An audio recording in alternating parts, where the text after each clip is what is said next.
There are some differences between Occidental and Oriental astrology, but these things cannot be taken into account because the astrology of the 12 signs and the planets cannot be called astrology at all in its true sense. By the esoteric astrologers, for example, the Tibetan master, or when once the mental disposition begins to change, everything changes in him. And in such cases, you have to make a selective way of colors. If you go through some standard books about colors and healing, for example, Occult Meditations of Alice A. Bailey, you will have an authoritative way of doing it. In general, you can use any one of these colors commonly, the navy blue, the sky blue, or the light rose, or the green of the meadow. These colors can be commonly used. Concentration is creating a point of consciousness on the lower mental plane. Meditation is relaxing the lower mind on the background of the higher mind. And it is the same way which I described, that is, observe your own respiration and the movements of your breath. That is the best way for you to go into meditation. When once you are continuous in your thought, when your thought is not disturbed or changed, then you are on the way to meditation.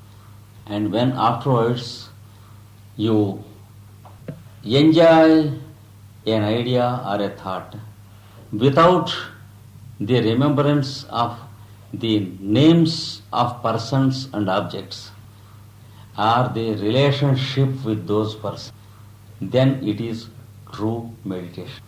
For example, if we see an interesting cinema in the TV, when we are really absorbed in this story, we forget that it is TV and we forget that it is a story, and we do not remember the names of the characters, but we make an experience. If you remember the names, that is a disturbance. That means your mind is not dissolved or merged. Unless mind is dissolved or merged, meditation is not possible.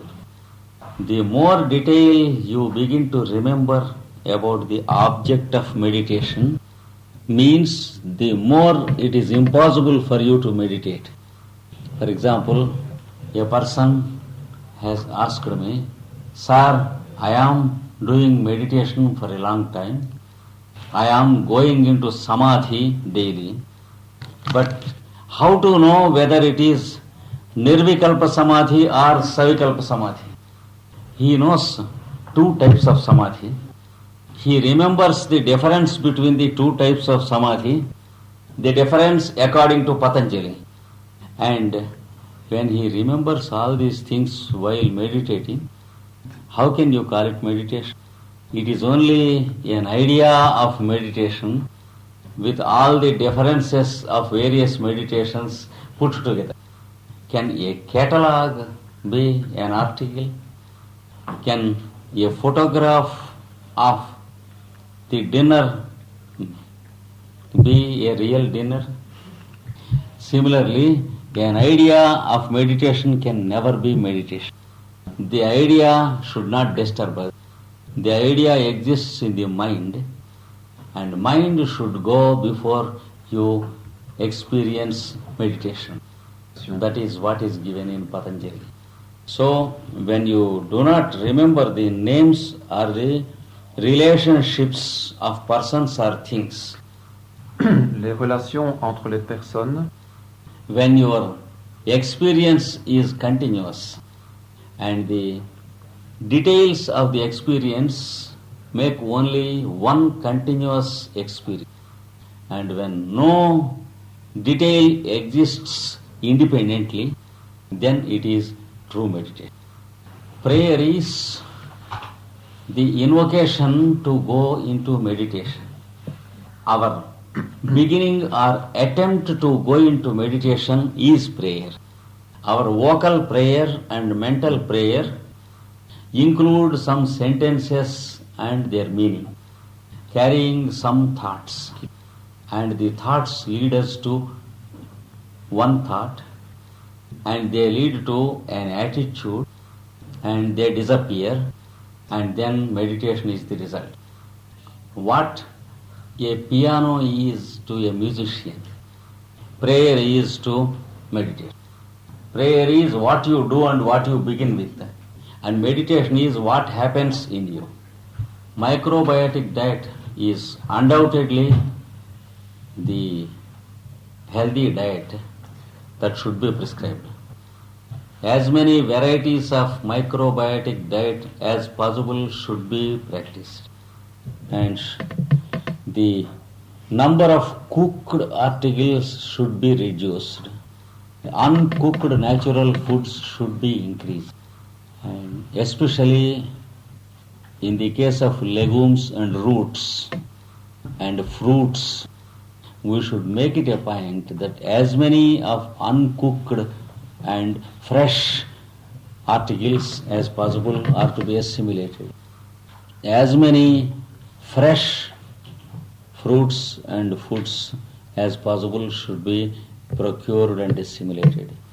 And foods preserved in fridge should be at all avoided if we want the results to be expected. And taking things that are ice cool and warm things alternating with them should be totally avoided. People take coffee and then eat ice cream, or some people eat ice cream and then take coffee. The health each time crumbles like anything. The decay of teeth in a very early age is the inevitable result when ice cooled things are alternated with warm things. What happens to the enamel of the teeth when exposed to heat and cold alternatively? And generally, we eat more than what we need. That should be mercilessly cut off. We should never eat less than what we need, but we should never eat more than what we need. See, he cannot practice yoga who eats more than needed or less than what is needed by the body. These are the words of the Bhagavad Gita. So, generally, due to habit, we eat a little more than what we need. We can reduce it, and we can prescribe fixed timings for our feed. We go on chewing something in the house and in the office, and some chocolates or some nuts are repeatedly being chewed. And what happens if we do not prescribe a time for the staff who is working inside? They are the most faithful workers who are working inside. They do not go on strikes. They are in no way socialistic to our constitution. They are only social. And we should not make it impossible for them to make their duty properly. So, if we propose certain timings to eat, and if we refuse to eat at other times, that helps a lot in our health. I know many people who still live in the orthodox, in the traditional families of India, now walking briskly on the streets when they are 103 and 104 years of age. Now I can show you in the villages of India who eat once a day very rich, good food, and who drink water only after they eat. For 24 hours they neither eat nor drink once a day. This is a statistical fact which you can verify when you come to India. You demand me, I will show people who live like that. So the timings are also as important as the quality of the food. These are broadly the essential principles that make us healthy day by day and remove the need of medicines. There are certain very delicate things. I just hinted them one or 2 points. If they are palatable to you, you can take them, or otherwise you can refuse them. Ideally speaking, the pill should not be taken. Contraception can be attained by any other methods except medication. And any medication to prepone or postpone menstrual periods should never be done. And when once such a thing is done, you can never dream of your previous health in this life. A complete recovery is not at all possible when once this is defaulted. So these things should also be added to the previous ones. Though it is not decomposed, it is dead. And it creates, in 80% of the cases, arthros.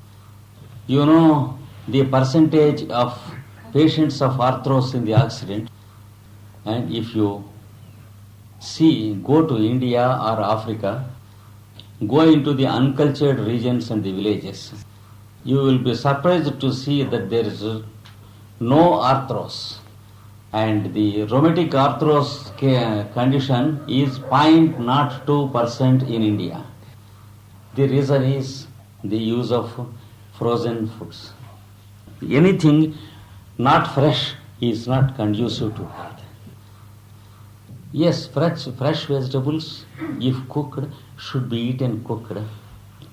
But when cooked foods are frozen, you know what biochemic changes they make. When once cooked, if you make it frozen, then make it examined biochemic. Awful changes take place. I will give you one example. You take coffee, when it is cooled, once again you heat it. We find that it is the same. But you make a biochemic examination, in the second alternative, when once heated a second time, you will find the poison of caffeine too much dangerous. So, it makes all the difference. You mean the need of contraception, you mean? Of course, everyone has to decide according to the economic conditions of the individuals and the country. That cannot be advised as a hard and fast rule. But contraception through medication is awfully dangerous. That is the only thing. If contraception is felt that it is needed, it can be had through mechanical methods. But medication for contraception, it kills the health forever. That is what I mean. No, when contraception is felt a need, there is no natural method, because the need of contraception itself is not natural. So we can have contraception, but we can't search for a natural methods for unnatural desires. The more number of subjects you choose for me, the more disadvantages will be to yourself. So the subjects, if we select only a single subject, I can do some justice to it. Parce qu'ils en utilisent aussi les de homéomédecine. Yes. I am running as many as 80 homeo dispensaries in India. I am not ashamed of accepting it. But I am using them only to minimize medication, because we know that in homeopathy medicine is very, very little, and even the medicine we use it only one dose every 2 or 3 months. Many times the remaining doses are only for psychological effect.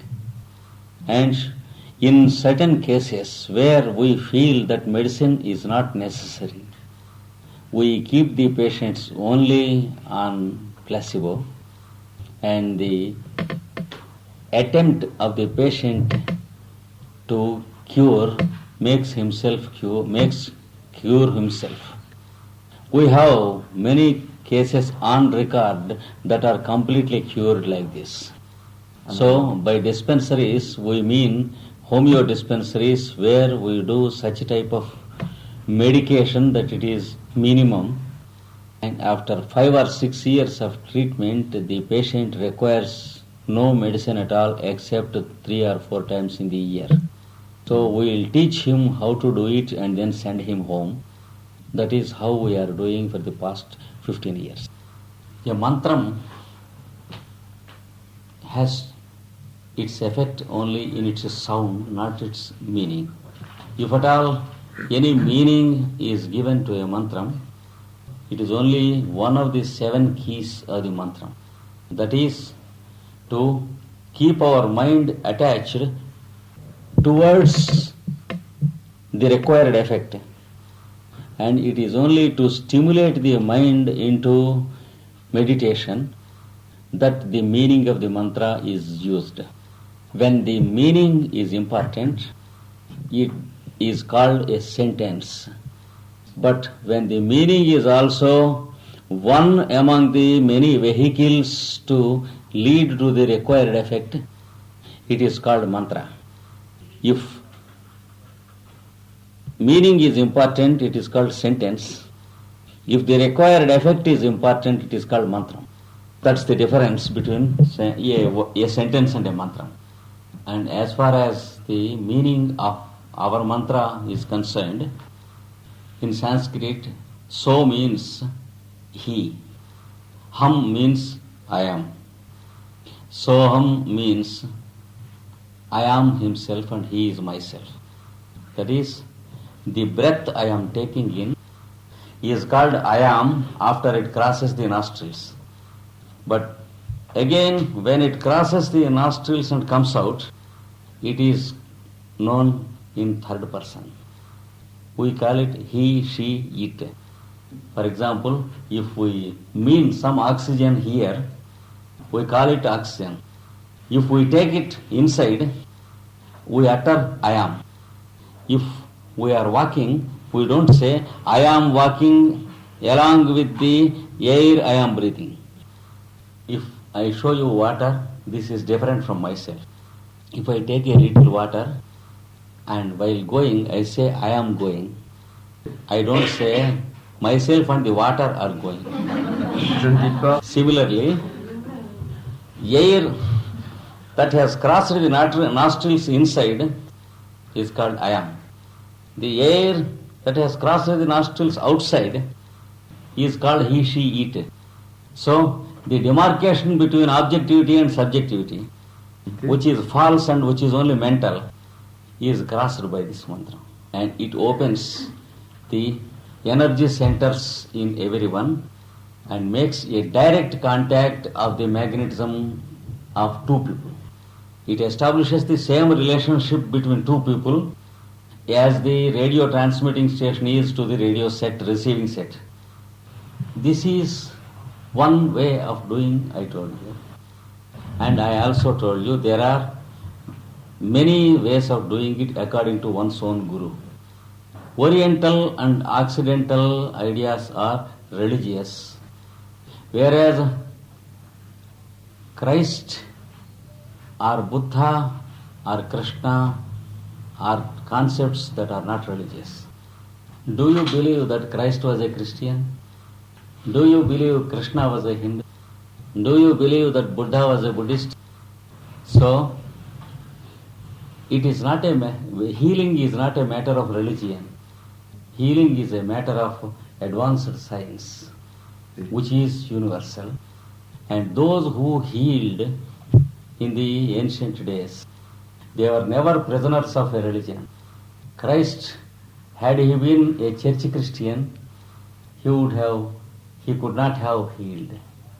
And Buddha, had he been a Buddhist in its religious sense, he could not have given enlightenment to the world. So religions are only like schools to give us training, and the lights like Christ, Buddha and Krishna and Rama, they are always beyond religion, though the religious people claim them. And the mantra that is given according to the tradition of the family always helps more than any new mantra that is taken. And as far as Om is concerned, they are neither oriental nor occidental, just as the sunlight is neither oriental nor occidental. Certainly, it is one of the best methods to bring health and healing. The only thing is we should know how to do it, because what we call life is nothing but music. The tendency of the heart to beat again as long as we live, and the tendency of the respiration to repeat as long as we live, is nothing but what we vaguely understand as music. The words of Shelley, when he said that music is the center and circumference of life, cannot be properly understood in the 20th century. Wrongly understood only as poetry. It's not poetry, but it is a scripture. Because life is nothing but an expression of music, and man could discover a subject like music because he is the product of the music of his breath and heartbeat. Otherwise, there is no possibility of the human mind to discover what we call music. So music is the best thing that we can conceive, which can restore and reconstruct. But music also can destroy and kill life as efficiently as it can heal. Therefore, it should be carefully employed. It is my master who has given me these procedures and whom I always meditate. He is called Master CVV.